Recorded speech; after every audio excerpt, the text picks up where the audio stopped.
पूर्णमदः पूर्णमिदं पूर्णात् पूर्णमुदच्यते पूर्णस्य पूर्णमादाय पूर्णमेवावशिष्यते ॐ शान्ति शान्ति शान्तिः 30వ పేజీ 6వ మంత్రం అధేత్యభ్యమంథత్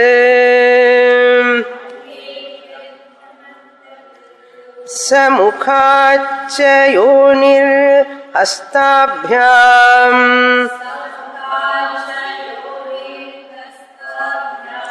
చ అగ్నిమసృజత్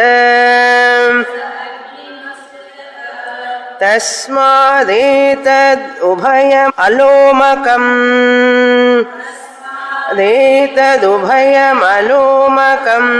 అంతరతః అలోమకా హి యోనిరంతరతః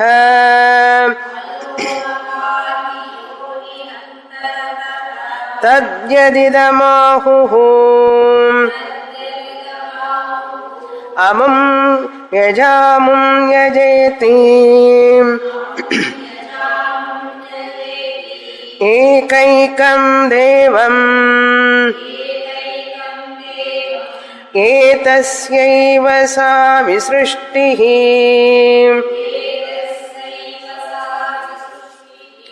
ఏష ఊహ్యేవ సర్వే దేవాః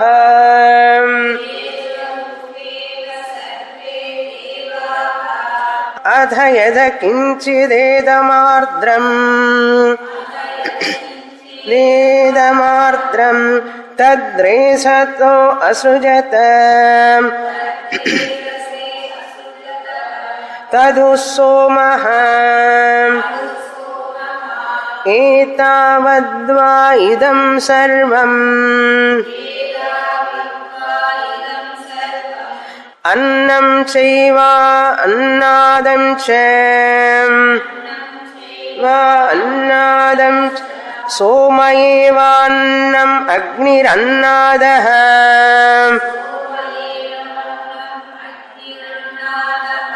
సైషా బ్రహ్మణోతి సృష్టిః యచ్ఛ్రేయసో దేవాన్ సృజత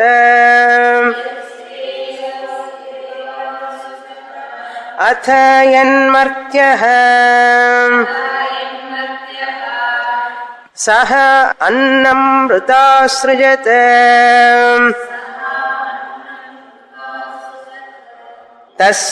తస్మాదతిసృష్టిః అతిసృష్ట్యాం యస్యైతస్యాం భవతి యః ఏవం వేద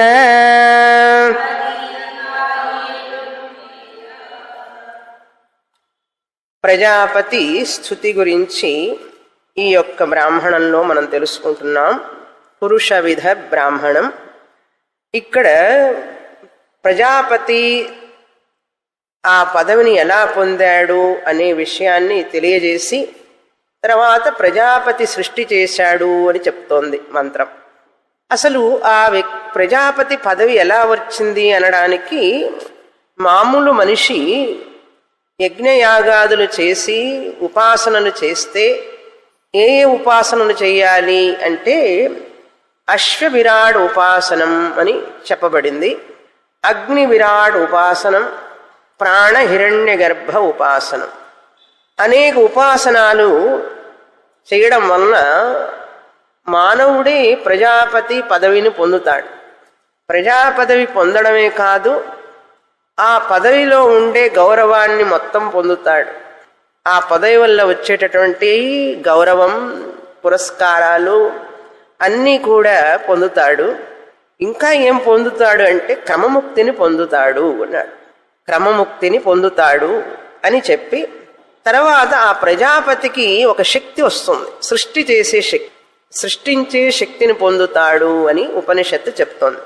ఆ సృష్టి ఎలా చేశాడు అని అంటే బ్రహ్మదేవుడు ప్రజాపతి మొదట తాను భగవంతుడిసే సృష్టింపబడ్డాడు.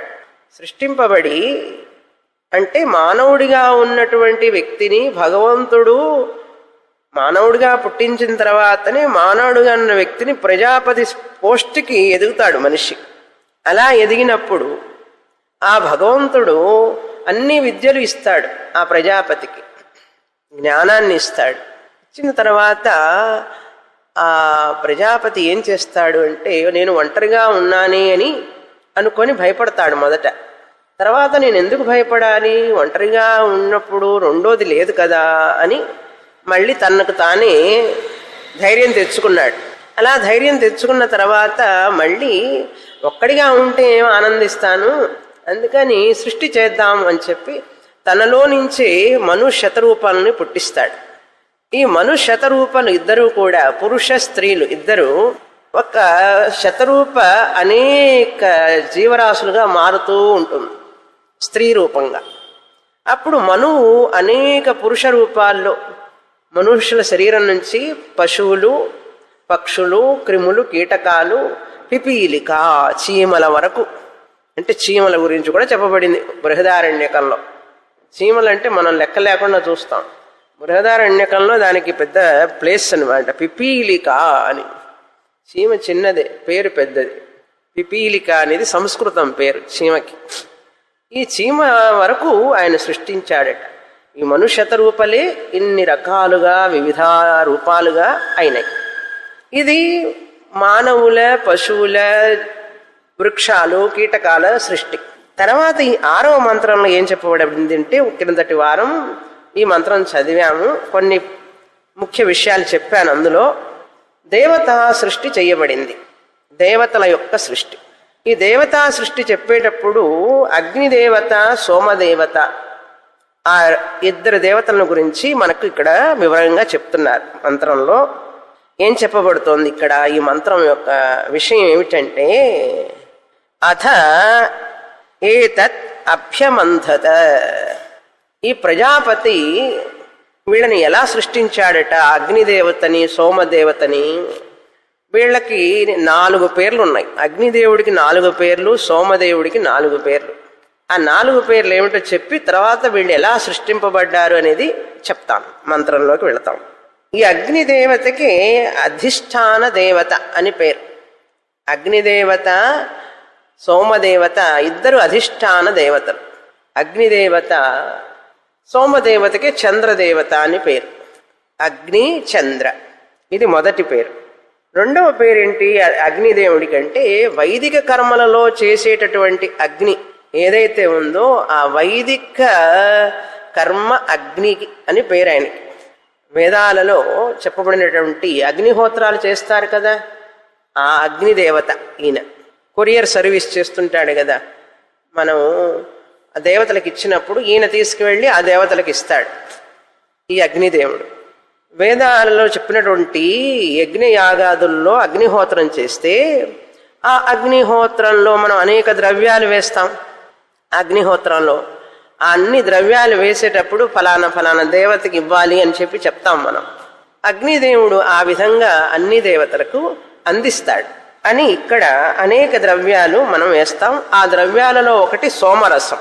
సోమరసాన్ని ఆ యొక్క అగ్నికుండంలో వేస్తారు. ఈ అగ్నిదేవుడు భక్షిస్తాడు దాన్ని, ఆ సోమరసాన్ని స్వీకరిస్తాడు.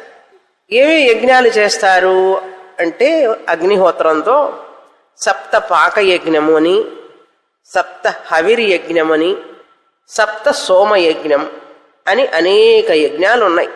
మనకు ఆ పేర్లే నూతనంగా ఉంటాయి. వెనకటి కాలంలో అందరూ యజ్ఞాలు సాధారణంగా చేసేవాళ్ళు. మనం పూజ చేసినట్లే ఇంట్లో వాళ్ళకి సప్త హవిరి యజ్ఞ, సప్తపాక యజ్ఞ, సప్త సోమ యజ్ఞ ఇవన్నీ చేయడం చాలా సాధారణం. 3వ పేరు ఏమిటి ఈ అగ్ని కంటే, మన పొట్టలో ఉన్నటువంటి, ఉదరంలో ఉన్నటువంటి అగ్ని, జాఠరాగ్ని అంటాం. దీనికి కూడా ఈ యొక్క ఫైర్ జ్యూస్ అంటారు చూసారా లోపల పొట్టలో, ఇవి యొక్క జ్యూస్ని కూడా జాఠరాగ్ని అంటారు. అంటే మనం తిన్న ఆహారాన్ని జీర్ణింపజేసుకునేటటువంటి అగ్ని, దాన్ని జాఠరాగ్ని అంటాం. తెలుగులో చెప్పాలంటే జఠర రసం. జఠర రసం మన పొట్టలో ఉంటుంది. ఆ జఠర రసం ఎవరు అంటే అగ్నిదేవుడే. కృష్ణ పరమాత్మ భగవద్గీతలో చెప్పారు, అహం వైశ్వానరో భూత్వా ప్రాణినాం దేహమాశ్రిత. నేనే వాళ్ళ యొక్క పొట్టలో ఉండి వైశ్వానర అగ్నిగా ఉంటాను, జాఠరాగ్నిగా ఉంటాను, ఆహారాన్ని జీర్ణం చేస్తూ ఉంటాను లోపల ఉండి అన్నాడు. మనకు అవన్నీ తెలియవు, తినడం వరకే మనకు తెలుసు, తర్వాత ఏం జరుగుతుందో మనకు తెలియదు పొట్టలో. కానీ భగవంతుడు అగ్ని రూపంగా అందులో ఉంటాడు. ఇది మూడవ పేరు జాఠరాగ్ని. నాలుగవ పేరు ఏం చెప్పాం అంటే వేదాంత అర్థం. అది వేదాంత అర్థంలో చెప్పాం. ఏమిటంటే భోక్త అని అర్థం. భోక్త అంటే అన్నీ అనుభవించేవాడు. అగ్నిహోత్రంలో అన్నీ వేస్తే ద్రవ్యాలన్నీ అనుభవిస్తాడు అగ్నిదేవుడు. అదేవిధంగా అగ్నిదేవుడు భోక్త అని పేరు, అన్నీ అనుభవించేవాడు. శబ్ద స్పర్శ రూప రసగంధాలను అన్నిటినీ కూడా ఎవరైతే అనుభవిస్తాడో వాడు అగ్ని అని పేరు. అదొక అర్థం, భోక్త అని పేరు. కనుక ఈ యొక్క భోక్త ఎవరంటే జీవ అన్నాడు. ఈ భోక్తృ జీవుడే అగ్ని అని పేరు. అన్ని విషయాలను ఎవరైతే అనుభవిస్తున్నాడో, తినేవి చూసేవి శబ్దం అన్ని రకాలైనటువంటివి అనుభవిస్తూ ఉన్నటువంటి జీవుడే భోక్త కదా. కనుక భోక్త అగ్నిదేవుడు, భోక్త జీవుడు కనుక జీవుడే ఆ అగ్ని అని అర్థం. అదేవిధంగా సోమరస దేవతకి కూడా పేర్లు ఉన్నాయి. ఆ పేర్లు ఏమిటంటే అన్నరస అని పేరు. సోమదేవతకి అన్నరస అని పేరు. చంద్రదేవత అని ఒక పేరు, తర్వాత అన్నరస అని మరొక పేరు. అన్నరసం అంటే మనం తినే ఆహారం. అన్నరసేనైవ భూత్వా అన్నరసేన వృద్ధిం ప్రాప్య అన్నరసేన విలీయం అంటే అన్నం నుంచే కదా పుడతాం. అన్నరసం అనేటువంటిది సోమదేవత అని అర్థం, మనం తినే ఆహారం. అన్నరస. మరొక పేరు ఈ సోమదేవతకి భోగ్య ప్రపంచ. భోగ్య ప్రపంచ. సోమరసం అగ్నిహోత్రంలో వేస్తాం. భోగ్యం అది అగ్నిదేవతకి భోగ్యం. అగ్నిదేవత భోక్త అంటే అనుభవింపబడేది అని అర్థం. అనుభవించేవాడు, అనుభవింపబడేది. భోక్త అనుభవించేవాడు, భోగ్యం అనుభవింపబడేది. ఆహారమే అనుభవింపబడుతున్నాం కదా, మనం అనుభవిస్తున్నాం కదా ఆహారాన్ని. అనుభవించేవాడెవరు? జీవుడు, భోక్త. ఆహారం భోగ్యం, మన చేత అనుభవింపబడుతున్నది. ఆహారమే కాదు, శబ్దస్పర్శ రూప రసగంధాలన్నీ కూడా మన చేత అనుభవింపబడుతున్నాయి. ఈ ప్రపంచం అంతా కూడా భోగ్య ప్రపంచం మన చేత అనుభవింపబడుతున్నది అని అర్థం. భోక్త భోగ్య ప్రపంచ అని అర్థం. ఈ దేవతల సృష్టిలో మొదట వీరిద్దరు అన్నమాట, అగ్నిదేవత, సోమదేవత. భోక్తృ ప్రపంచ, భోక్త, భోగ్యం. అన్నం అన్నాద. అన్నం అనేది సోమరసం, అన్నాద అనేది తినేవాడు. ఎలా సృష్టించాట ఈ దేవతలని అని చెప్పి మంత్రం చెప్తోంది. చిన్నపిల్లలు 2 చేతులు నోట్లో పెట్టుకుంటారు చూసారా. చిన్నపిల్లలు మన చేతులను బయటికి తెస్తూ ఉంటాం, వాళ్ళు 2 చేతులు నోట్లో పెట్టుకొని తిప్పుకుంటూ ఉంటారు. పోవు పాపం, ఆ పోవాలని ప్రయత్నం చేస్తుంటారు. అట్లాగే బ్రహ్మదేవుడు ఏం చేశాట, 2 చేతుల్ని, ఈ 2 అరిచేతుల్ని నోట్లో పెట్టుకొని మథనం చేశాట. మంథనం, మనం ఎట్లయితే మజ్జిగ చిలుకుతాం చూసారా, అలా చేశాట.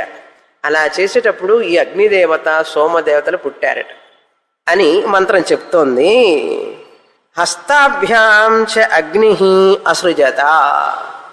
ఈ చేతుల చేతనే ఆ నోట్లో పెట్టినప్పుడు ఏమవుతుందంటే అగ్ని సృష్టించాడు అన్నట్టు, అంతే.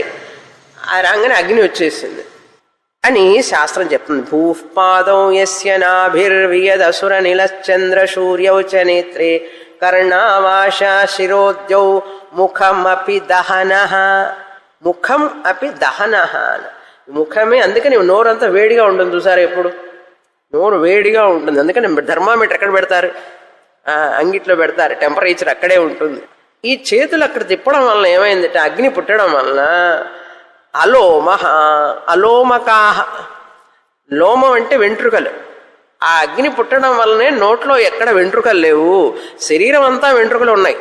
పొడవు వెంట్రుకలు పొట్టి వెంట్రుకలు అన్నీ ఉన్నాయి కానీ నోట్లో వెంట్రుకలు లేవు కదా అని చెప్పి ఉపనిషత్తు జోకు వేస్తోంది.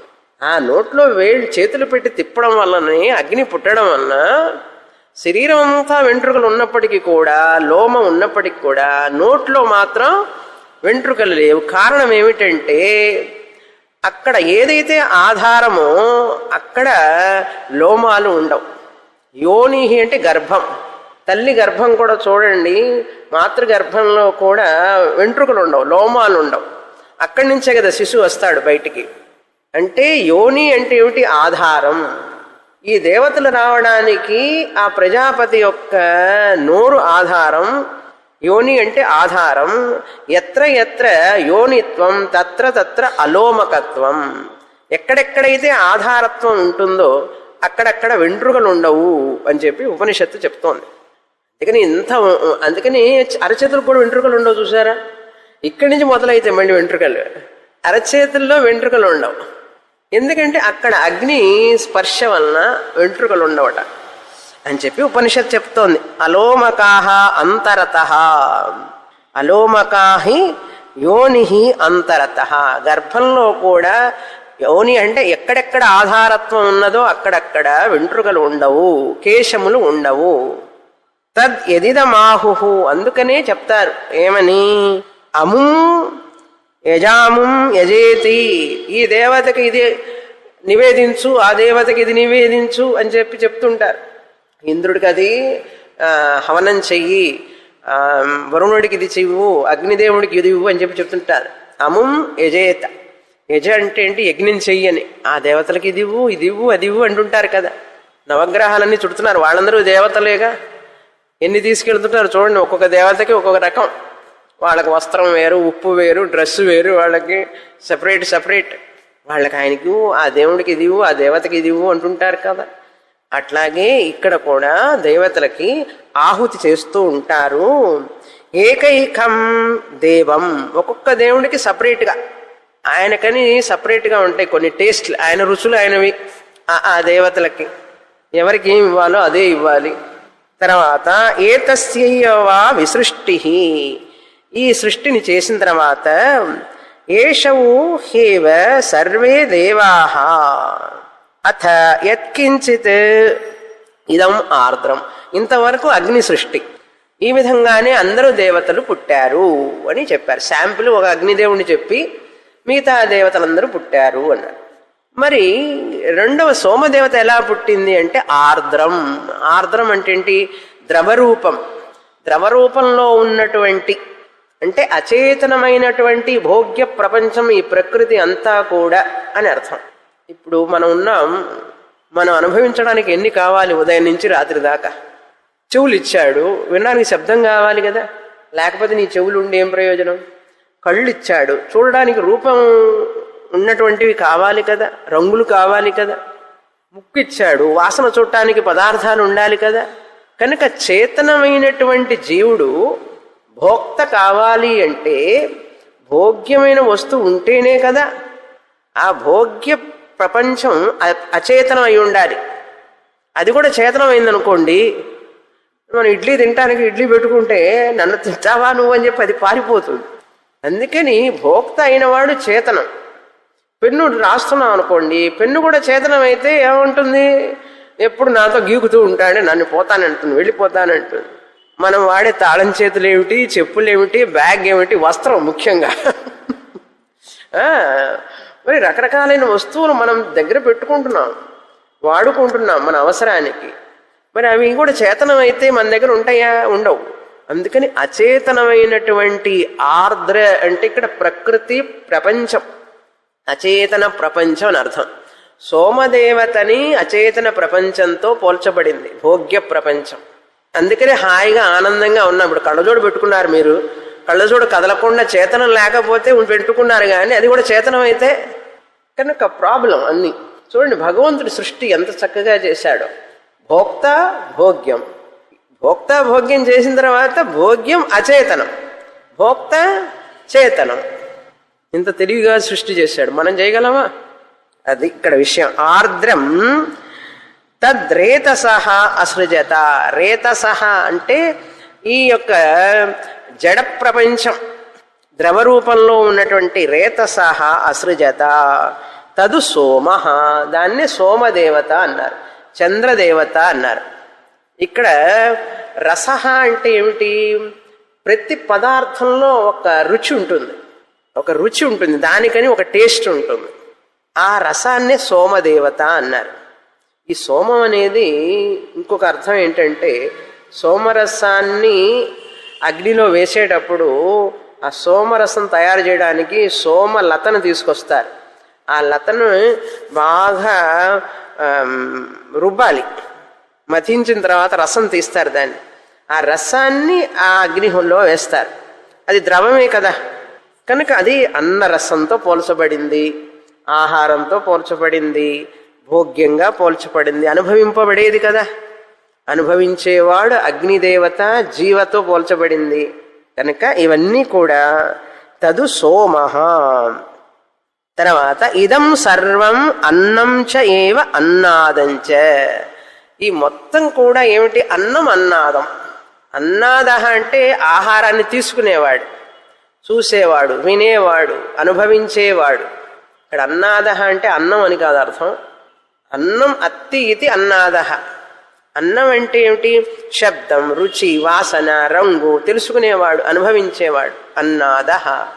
అన్నం అంటే అనుభవింపబడేది. నీరు తాగుతున్నాం, నీరు అన్నం, తాగేవాడు అన్నాద. శబ్దం అన్నం, శబ్దాన్ని అనుభవించేవాడు శ్రోత అన్నాద. అట్లా మనం అన్ని చూసుకోవాలి. ఉదయం లేచినప్పటి నుంచి ఇదే కదండి మనం చేసేది. శబ్దాలు వింటాం, రూపాలు చూస్తాం, వాసనలు చూస్తాం. ఇది చేయకుండా ఒక్క క్షణం ఉండండి. మొబైల్ చూస్తాం. కరాగ్రే వసతే లక్ష్మి కాదు. ఇప్పుడు స్వామీజీ జోక్ వేస్తారు, కరాగ్రే వసతే మొబైల్ అన్నారు. పొద్దున్నే లేవంగానే ఏమి SMS, వాట్సప్ మనం వద్దన్నా వస్తాయి. ఏంటి? మనిషికి ఉదయం లేవంగానే ఇదే కదా, భోగ్య ప్రపంచమే కదా ప్రధానం. ఉదయం లేవగానే అది అన్నం, అన్నాదంచ. తర్వాత సోమః ఏవ అన్నం, సోమరసం అన్నంతో, సోమదేవత చంద్రదేవత అన్నంతో పోల్చబడింది. అందుకని గామావిష్యచ భూతాని ధారయామ్యహం ఓజస. సోమ అంటే చంద్రుడు. చంద్రుడి వెన్నెల వలన ఆ చెట్ల యొక్క కాయలు, కూరగాయలు, పండ్లన్నీ కూడా సోమదేవత నుంచి రసాన్ని పొందుతాయిట, టేస్ట్. ఆ చంద్ర కిరణాల ద్వారా ఈ పండ్లు, ఆ నరిష్మెంట్ అంటారు చూసారా, కార్బోహైడ్రేట్స్, ప్రోటీన్స్, ఈ పండులో ఈ విటమిన్ ఉంటుందండి, ఆ పండులో ఆ విటమిన్ ఉంటుంది చదువుతాం మనం. ఇవన్నీ ఎవరిచ్చారు? అందులో ఎక్కడి నుంచి వచ్చింది? ఎవరు నరిష్ చేశారు ఆ పండ్లని ఆ విటమిన్స్తో? అంటే చంద్రుడు. ఆయన దగ్గర అంత రసం ఉంది, ఆ సోమదేవత దగ్గర, చంద్రదేవత దగ్గర. అవన్నీ మనం అనుభవించడానికే కదా. ఎన్ని పండ్లు చూడండి, ఎన్ని పండ్లు వస్తున్నాయి. ఇంతకుముందు అయితే సీజన్ అని అనేవాడు, ఇప్పుడు అన్ని సీజన్లో అన్నీ వస్తున్నాయి. అట్లా చేస్తున్నాం మనం వచ్చేటట్లు. ఎందుకంటే ఆశ ఎక్కువైపోయింది. ఏ సీజన్లో వస్తే ఆ సీజన్లో తినొచ్చు కదా. అట్లా కాదు, మనిషికి ఎంత ఆశ పెరిగిందంటే, ఎందుకు ఆ సీజన్లోనే రావాలి, అన్ని సీజన్లో వస్తే నేను అనుభవించవచ్చు కదా అని చెప్పి అన్ని సీజన్లో వచ్చేటట్లు చేస్తున్నాడు. కానీ దానికి ఒరిజినల్ టేస్ట్ ఉండదు. మనిషి ప్రయత్నం చూడండి, ఎంత ఆశ అంటే దురాశాపరుడు మనిషి. ఏ సీజన్లో ఆ వేడికి, ఆ చల్లదనానికి దానికి తగినట్లుగా ప్రకృతి సహజంగా ఆ పండ్లు, పూలు వస్తే దానికి ఆ వాసన ఉంటుంది, అది పండుతుంది. ఒక్కొక్క పండుకి ఈ చల్లదనం, ఈ వేడి, ఉష్ణత ఉండాలని ఉంటుంది, టెంపరేచర్. అప్పుడు అది పండి చక్కగా రుచినిస్తుంది, ఆనందాన్ని ఇస్తుంది. ఇప్పుడు ఏమిటయ్యా అంటే, అన్ని సీజన్లో రావడం వల్ల దాన్ని పండించాలి కదా. పండించాలంటే బ్రోమైడ్ వేసి, ఇంకేదో వేసి, ఏమిటది ఏవో కలుపుతున్నారు కదా. ఇప్పుడు అన్ని పొట్లాలు పెట్టి దగ్గర. ఒక జోక్ చదివా నేను, మీరు కూడా చూశారేమో తెలియదు. కాక్రోచ్, 2 కాక్రోచ్లు మాట్లాడుకుంటున్నాయి. ఈడేమో మందులు వేస్తున్నాడు చెట్టుకి, అంటే పురుగు పట్టకుండా మందేస్తారు కదా. మందేస్తూ ఉంటే ఇవి 2 చూస్తున్నాయి వాడిని. చూసావా, ఆ మందంతా వాడు చల్లుతున్నాడు ఆ పండ్ల మీద, అవి మనం తింటే మనం చచ్చిపోము అని చెప్పి ఇప్పుడు 2 మాట్లాడుకుంటున్నాయి. రెండోది చెప్తోంది, మనం చచ్చిపోవడమే కాదు, ఆ పండ్లు తిన్నవాళ్ళు చచ్చిపోతారు, ఆ పండ్లు తిన్నవాళ్ళు చచ్చిపోతారు అంటున్నాయి, మాట్లాడుకుంటున్నాయి. భలే బాగుంది జోక్. మనం అనుకుంటున్నాం పురుగుల నుంచి బాధ నుంచి తప్పించడానికి మందులు వేస్తున్నారు వాళ్ళు. దానికి ధాన్యం మీద అంతా కూడా అవే కదా వేస్తున్నారు. అవి మనకు పాఠం నేర్పుతున్నాయి. మనం చచ్చిపోవడమే కాదే, ముందు వాళ్ళు చచ్చిపోతారు. మనిషికి తెలియడంలా అది. హానికరమైనటువంటి రంగులు, హానికరమైనటువంటి మందులు వేసి ఎంత ప్రమాదం తెచ్చుకుంటున్నామో ప్రాణానికి. అవన్నీ తర్వాత క్యాన్సర్కి దారి తీస్తాయని చెప్పి ఇప్పుడు వాపోతున్నారు అందరు. కానీ మనిషి ఎన్ని కల్తీలు చేస్తున్నాడు, ఎన్ని నష్టాలు కలిగిస్తున్నాడు మనిషి. కనుక ప్రకృతిని ఎప్పుడు కూడా ఏదో జయించాలనే దృష్టితో చేయకూడదు. మనిషికి అతి ఆశ ఉంటే ఏమవుతుందంటే, పొలమైనా అంతే, 6 నెలలకి ఇంత పొలం, ఇంత మాగాణి, ఇంత ధాన్యం అని వస్తుంది. అది అతి ఆశ వల్ల ఏం చేస్తారంటే 3 నెలలకోసారి కాస్త ఇంకా ఎరువులు వేసి రకరకాలైనటువంటి కెమికల్స్ వేసి ఏదేదో పండించాలని చూస్తాడు. భూమిని నాశనం చేస్తున్నాడు. గాలిని పోగొట్టుకున్నాం, నీరును పాడు చేసుకున్నాం, భూమిని పాడు చేసుకుంటున్నాం, అగ్నిని ఏం చేయలేకపోతున్నాం. అదొకటే. ఆకాశాన్ని ఏం చేయలేం. 3 పంచభూతాలను పాడు చేశాం. ఏమిటవి? భగవంతుడు పంచభూతాలు 5 ఇస్తే 2 ఏం చేయలేకపోతున్నాం. అవి మనల్ని, ఎందుకంటే అగ్నిని ఏం చేయలేం మనం, ఆకాశాన్ని ఏం చేయలేం. వాయువుని పొల్యూట్ చేసేసాం, చేస్తూనే ఉన్నాం. ఇంకా ఢిల్లీలో పుట్టలేదు మనందరం లక్కీగా. అదే ఢిల్లీలో పుట్టలే. వాయువుని కలుషితం చేశాం, నీరు కలుషితం చేశాం, భూమిని కలుషితం చేస్తున్నాం, మనల్ని మనం కలుషితం చేసుకుంటున్నాం అన్నారు. అందుకని ఉపనిషత్తులు చదివితే అసలు ఆ ప్రకృతి అనేది ఎంతటి గొప్పది, మనకు ఎంత ప్రాణాన్ని ఇస్తున్నది, మన జీవితాన్ని అనే విషయం తెలుస్తుంది మనకు. మన ఋషులందరూ కూడా చక్కగా ప్రకృతిని ఆరాధించేవాళ్ళు. ఒక గుడ్ న్యూస్ ఏంటంటే, ఇప్పుడు మన చంద్రబాబు నాయుడు గారు ఆంధ్రాలో సూర్య ఆరాధన అని చెప్పి ఈ మొన్న న్యూస్ చదివి ఉంటారనుకుంటా. చాలా చక్కగా ఆయన గుడ్ అటెంప్ట్ అది కదా. సూర్య ఆరాధన అనేటువంటిది చాలా అవసరం, అది మతాలకు అతీతమైనటువంటిది అని చెప్పి అందరూ సూర్య నమస్కారాలు చేశారు. 100 మంది 1000 మంది ఆంధ్ర అంతా. దానికి మనం చప్పట్లు కొట్టుకోవాలి, ఆయనకి ఆశీస్సులు అలా చేసినందుకు. చూడండి సూర్య ఆరాధన అనేది ఎంత ముఖ్యం. సూర్య అంటే ఏమిటి? అగ్నిదేవత. అగ్నిదేవతే కదా, సూర్యుడి వల్లనే కదా మనకు అన్నీ లభిస్తున్నాయి. అందుకని అటువంటి అటెంప్ట్ చాలా గొప్ప అటెంప్ట్ అది. ఆ ప్రయత్నం చక్కగా నిర్విఘ్నంగా జరగాలని ఆశిస్తున్నాం. అట్లా రావాలి, మార్పులు రావాలి. వాళ్ళు గనక చెప్తే ఎవరు మాట్లాడరు.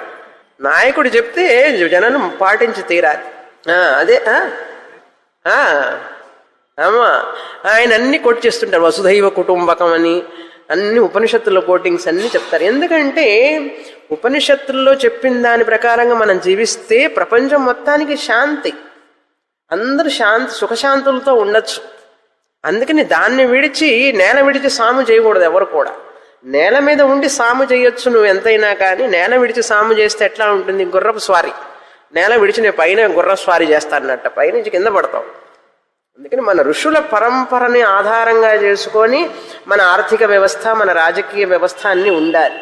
అలా చేస్తున్నారు కాబట్టి నరేంద్ర మోడీ గారు దేశానికి క్షేమం, ప్రపంచానికి క్షేమం. కనుక ఇటువంటివన్నీ కూడా మనం గ్రహించాలి. అలాంటివన్నీ కూడా గ్రహించి దానికి ప్రోత్సహించాలి. ముందు మనం చేస్తున్నాం సూర్య నమస్కారాలు, యోగా నేర్చుకుంటాం, రోజు సూర్య నమస్కారాలు చేయాలి. సరే, అన్నాదహ తర్వాత అగ్నిరన్నాద చెప్పి ఈ విధంగా స ఏషా బ్రహ్మణ అతి సృష్టి. ఇది బ్రహ్మదేవుడి చేత చేయబడినటువంటి ఉన్నతమైన సృష్టి, అతి సృష్టి. అతి సృష్టి అన్నారు. యస్ శ్రేయస దేవాన్ అసృజత. ఈ శ్రేయస్సు దేవతలకు మనం ఇస్తే దేవతలు మనల్ని ఆశీర్వదిస్తారు. దేవాన్ భావయతానేన తే దేవా భావయంతు వః పరస్పరం భావయంతః శ్రేయః పరమవాప్స్యథ. కృష్ణ పరమాత్మకి ఇది ప్రమాణం. ఇక్కడ శ్రేయస్ అన్నమాట. ఇలా ఎవరైతే తెలుసుకుంటారో, యహ ఏవం వేద, ఈ విధంగా అన్నాద అగ్నిదేవత, సోమదేవత ఇవన్నీ తెలుసుకొని ఎవరైతే ఉపాసన చేస్తారో, అథ ఎన్ మర్త్య, మానవుడు. మర్త్య అంటే మరణధర్మము కలిగినటువంటి మానవుడు, మరణధర్మము కలిగినటువంటి శరీరముతో కూడినటువంటి మానవుడు. ఎన్ మర్త్య సన్ అమృతాన్ అసృజత. మర్త్య సన్ అమృతాన్ అసృజత. మర్త్యుడై పుట్టినటువంటి మనిషి ప్రజాపతి అయి మర్త్యులు కానటువంటి దేవతలను సృష్టి చేయడం అతి సృష్టి కదా. ఇప్పుడు ఈ ప్రజాపతి అగ్నిదేవుణ్ణి సోమదేవుణ్ణి సృష్టించాడు. ఈ ప్రజాపతి ఎవరు? ఒకప్పుడు మానవుడు. ఎటువంటి మానవుడు? మర్త్యుడు. మరణధర్మం కలిగినటువంటి శరీరంతో ఉన్న మానవుడు మరణం లేనటువంటి దేవతలను సృష్టించడం అంటే గొప్ప కదండి, అతి సృష్టి కదా. మరి చూడండి ఎంత గొప్ప పదవిని పొందొచ్చో ఉపాసన చేస్తే. అది చెప్తున్నారు ఇక్కడ. అసృజత తస్మాత్ అతిసృష్టి. ఎందుకు అతిసృష్టిని చెప్పబడింది? ఇది మానవుడై పుట్టి మర్త్యుడై ఉండి అమర్త్యులను దేవతలను, మర్త్యం అంటే మరణం లేనటువంటి దేవతలను సృష్టించడం మరి అతి సృష్టి కాదా? కనుక ఎవరైతే ఈ విధంగా అతి సృష్ట్యాం హి అస్య ఏతస్యాం భవతి యహ ఏవం వేద. ఏ మనిషి అయినా సరే ఇట్లాంటి ఉపాసన చేస్తే బ్రహ్మదేవుడి పదవి పొంది సృష్టి చేసే శక్తి వచ్చి మనుషుల్నే కాదు దేవతను కూడా సృష్టి చేసి అంత గొప్పవాడవుతాడు, క్రమముక్తిని పొందుతాడు అన్నాడు. అందుకని ఉపాసనా స్తుతి ఇది. ప్రజాపతి యొక్క పదవి యొక్క స్తుతి, ఆ ప్రజాపతి పదవి వలన చేసేటటువంటి గొప్ప గొప్ప పనులు సృష్టి లాంటివి. కనుక మనందరం కూడా ఈ విధంగా ఆ ప్రజాపతిని స్తుతి చేస్తూ ఉపాసన చెయ్యాలి, తెలుసుకొని అని అన్నారు. అంతేకాని మన యొక్క సమాజంలో మన ఋషులందరూ కూడా ఎలా జీవించారంటే నిస్వార్థంగా జీవించారు. ఈ ప్రకృతితో మమేకమై జీవించారు. చెట్లు, కొండలు, వాగులు, కోనలు ఇవన్నీ కూడా ఈ ప్రకృతి అంతా కూడా నాకు ప్రాణదాత. అందుకని వాళ్ళు సఖ్యంగా ఉండేవాళ్ళు, ప్రకృతితో స్నేహంగా ఉండేవాళ్ళు. అలా ఉండడం వలన మనకు రక్షణ. వెస్ట్రన్ థాట్ ఏంటంటే ప్రకృతిని జయించాలనేటువంటి ఒక కాంక్ష వాళ్ళకి. ప్రకృతిని జయించాలి. ఆ ప్రకృతిని జయించాలనేటప్పటికి ఏమవుతుందంటే చెట్లు, చేమలు, కొండలు అన్నిటినీ నాశనం చేయడమే. వాటిని అన్నిటి ఛేదించుకుంటూ పోతారు వాళ్ళు. అందువల్ల ప్రకృతి దెబ్బతింటుంది. అది ప్రకృతి దెబ్బతిన్నప్పుడు ఏముందంటే ప్రకృతి వైపరీత్యం వస్తుంది. ఈ ప్రకృతి వైపరీత్యాల వల్ల ఇప్పుడు చూడండి గ్లోబల్ వార్మింగ్ అంటారు, సముద్రంలో నీళ్ళన్నీ కూడా చెడిపోతున్నాయి, ఆ జీవరాశులన్నీ చనిపోతున్నాయి అంటారు, ఈ ఫ్యాక్టరీల్లో ఉన్న కెమికల్స్ అన్ని అందులో వదిలిపెడుతున్నారు. కనుక మనిషి సముద్ర జలాల్ని నాశనం చేస్తున్నాడు, కొండ పర్వతాలని, మంచు పర్వతాలని కరిగేటట్లు ఉష్ణతని పెంచుతున్నాడు. పెద్ద పెద్ద కొండలు, మంచు కొండలన్నీ కరిగిపోతున్నాయిట.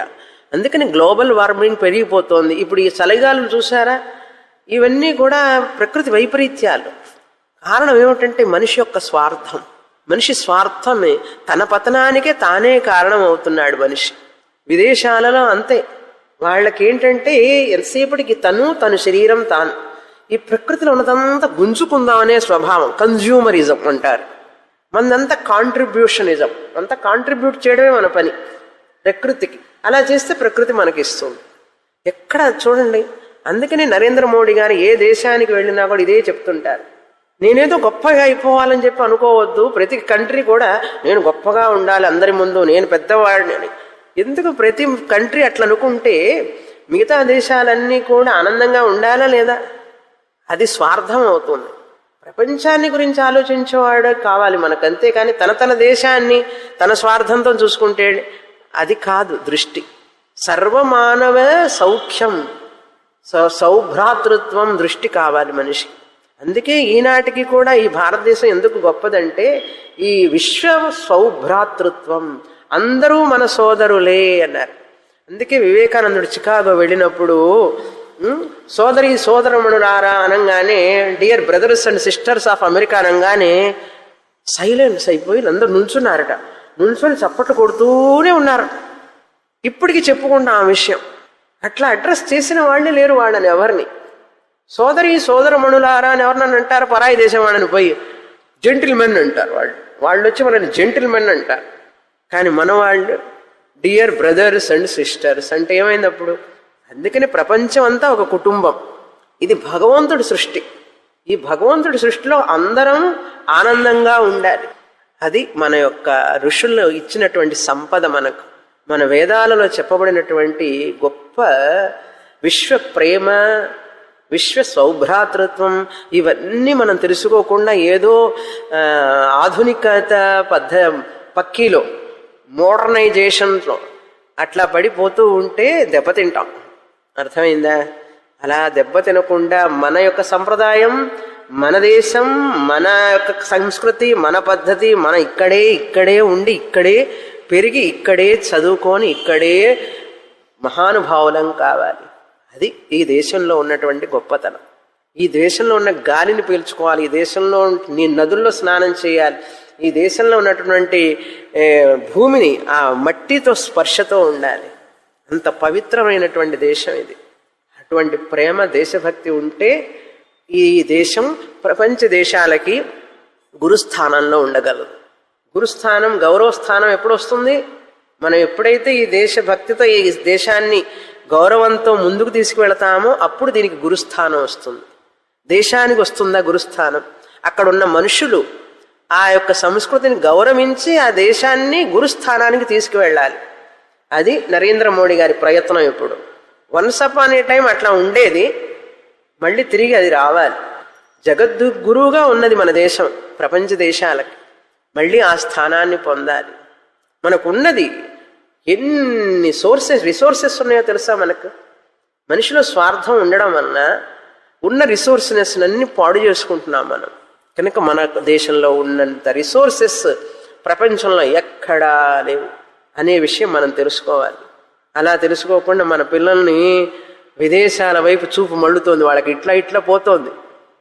ఆ చూపు మళ్ళేటట్లు చేస్తున్నాం మనం, ఇటు మళ్ళేటట్లు చేయలేకపోతున్నాం.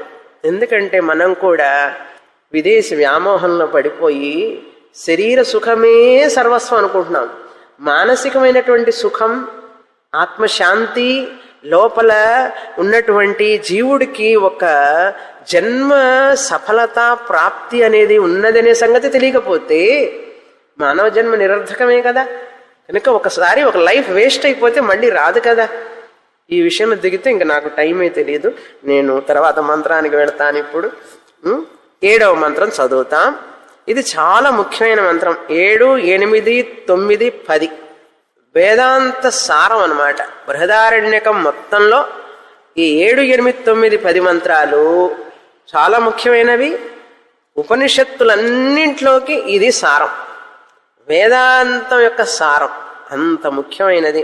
అందుకని ఇక్కడ మనం బాగా విచారణ చెయ్యాలి. ఈ మంత్రాన్ని గురించి చదువుతాం. ఇప్పుడు 31వ పేజీ, పెద్ద మంత్రం. కొంచెం కొంచెంగా చదువుతాం. అంతా ఒక్కసారి చదివితే మళ్ళీ ఎక్కదు. ఒకసారి 3 లైన్లు చదువుతాం. మొదట తద్ధేదం తర్హి అవ్యాకృతమాసీత్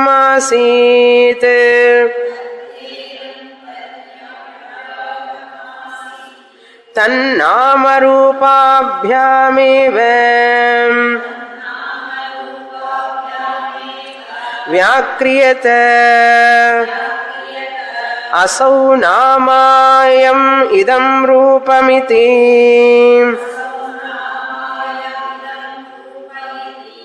తదిదమపి ఏతర్హి నామరూపాభ్యామేవ వ్యాక్రియతే అసౌ నామాయమిదం రూప ఇతి. స ఏషః ఇహ ప్రవిష్టః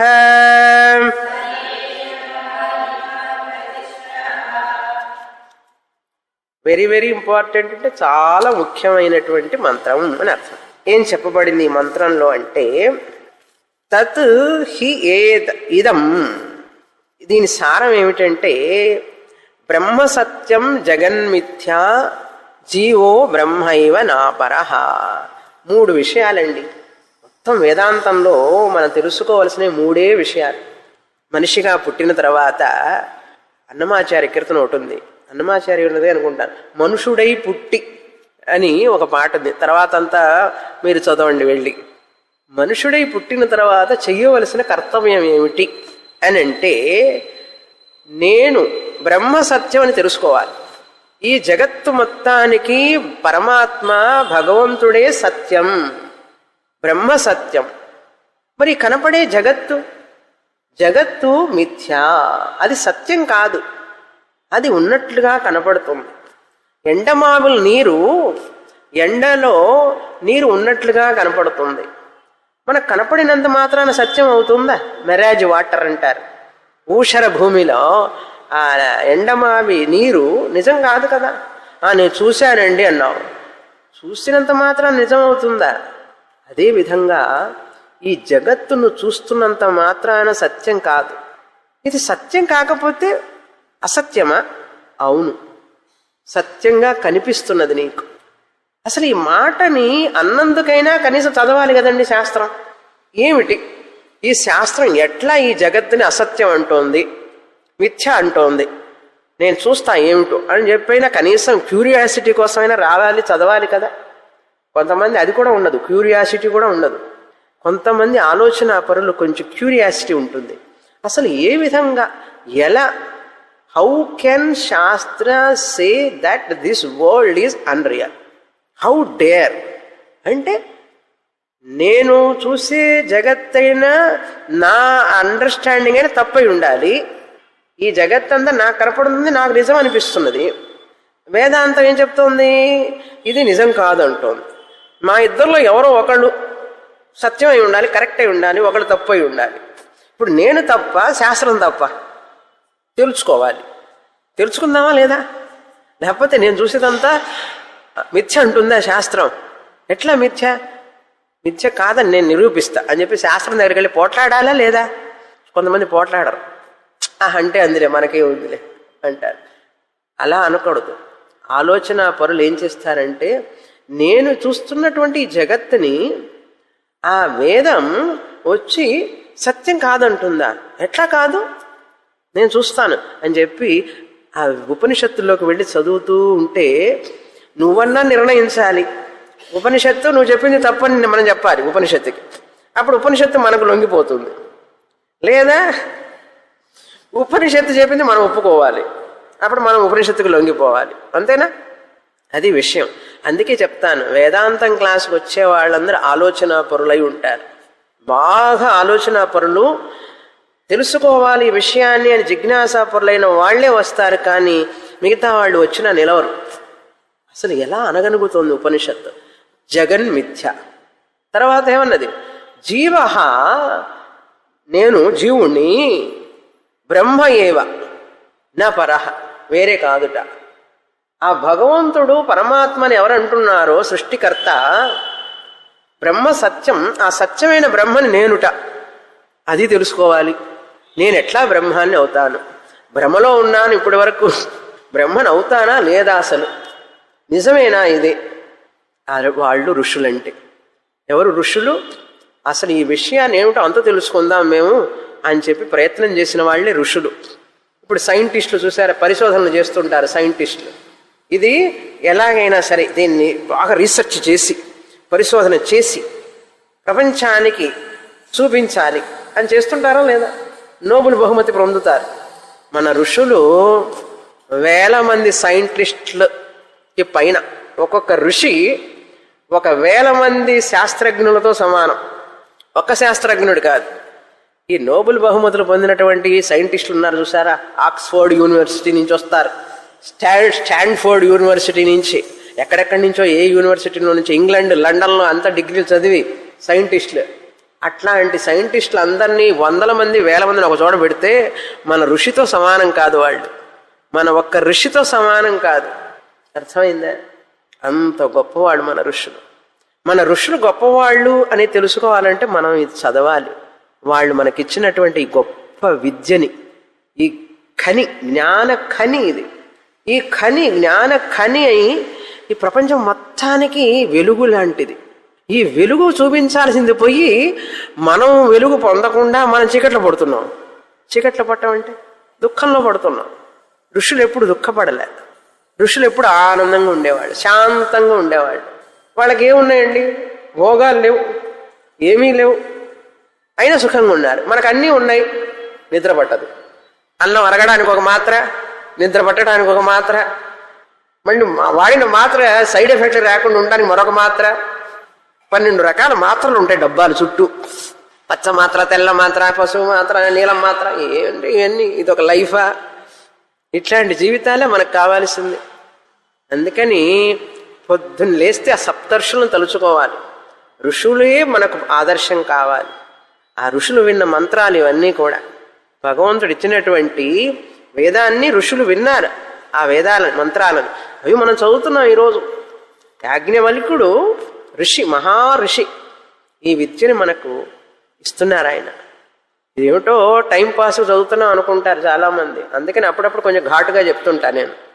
వాళ్ళకి ఏం పని పాట లేదండి, సన్యాసులకు ఏం పని ఉందంటారు. వాళ్ళకేం ఉద్యోగమా, సద్యోగమా, కుటుంబమా, పిల్లలా? ప్రపంచం అంతా మా కుటుంబమే. మామూలు కుటుంబంలో అయితే ఒకళ్ళు ఇద్దరు పిల్లలు.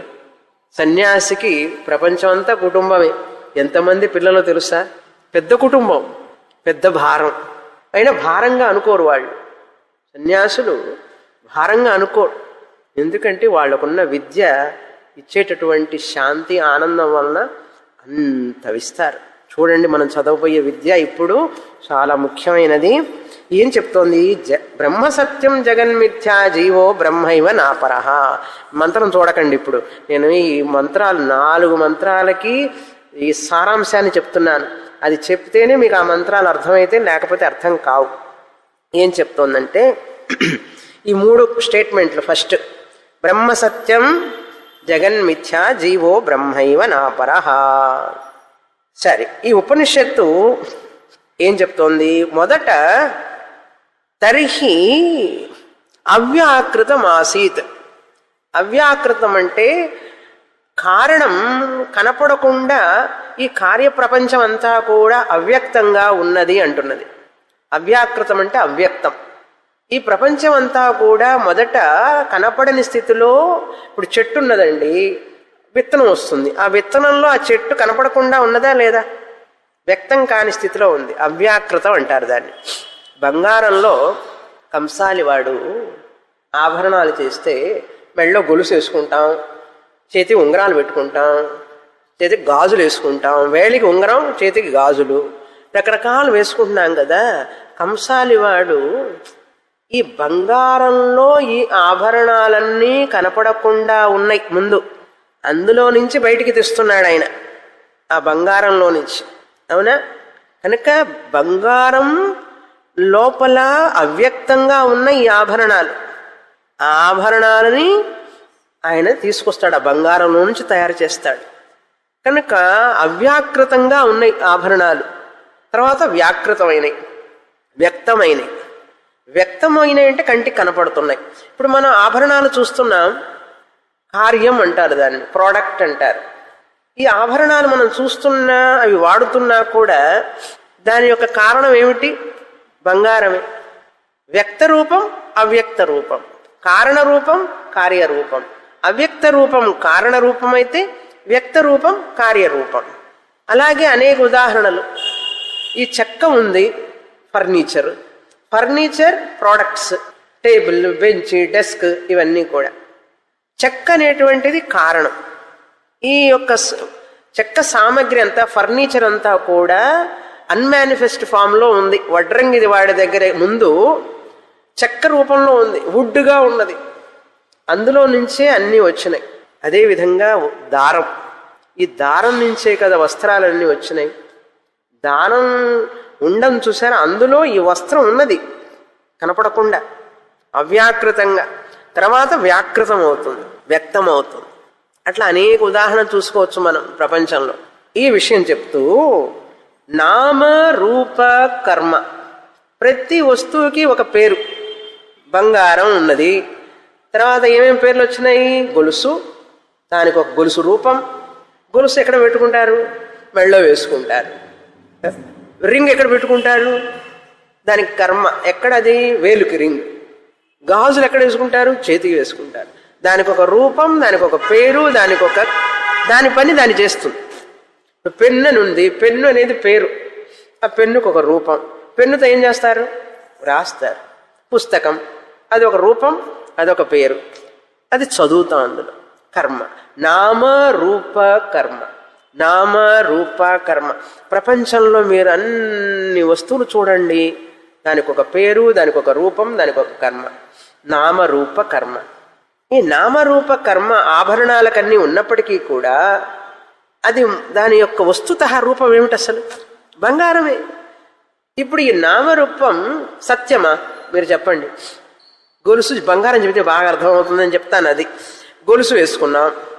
ఈ గొలుసు సత్యమా, బంగారం సత్యమా? గొలుసు సత్యం అంటే నేను బంగారం తీసుకుంటా, మీరు గొలుసు తీసుకోండి అంటా. నేను మీరు తీసుకోండి. ఆ స్వామిని గొలుసే సత్యం అన్నారనుకోండి, నాకు బంగారం ఇచ్చేసి నువ్వు గొలుసు తీసుకో అంట. ఈ కుండ సత్యమా, మట్టి సత్యమా? మట్టే సత్యం. లేదు కాదు, కుండ కూడా సత్యం అంటే కుండ తీసుకో, నేను మట్టి తీసుకుంటా. కనుక నామరూపం అనేది మిథ్యా. అవునా? ఒప్పుకొని తీరాలి. నామరూపం వేరైతే ఆ గొలుసు వేరు, బంగారం వేరు అనలేరు, అనడానికి ఛాన్స్ లేదు. కనుక ఇప్పుడు ఈ ప్రపంచం మొత్తం నామరూపం, బ్రహ్మ కారణం.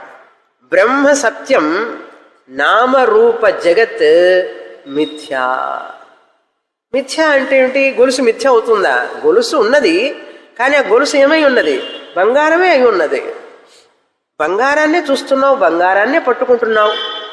అదేవిధంగా ఈ జగత్తంతా కూడా నామరూపంగా ఉన్నప్పటికీ కూడా బ్రహ్మమే ఆ నామరూపాలలో కనపడుతున్నది. ఇంటికి వెళ్ళి బాగా ఆలోచించండి. బంగారం గొలుసు, బ్రహ్మ ప్రపంచం. పూర్ణమదః పూర్ణమిదం పూర్ణాత్ పూర్ణముదచ్యతే పూర్ణస్య పూర్ణమాదాయ పూర్ణమేవావశిష్యతే. ఓం శాంతి శాంతి శాంతి. హరి ఓం. శ్రీ గురుభ్యో నమః. హరి ఓం.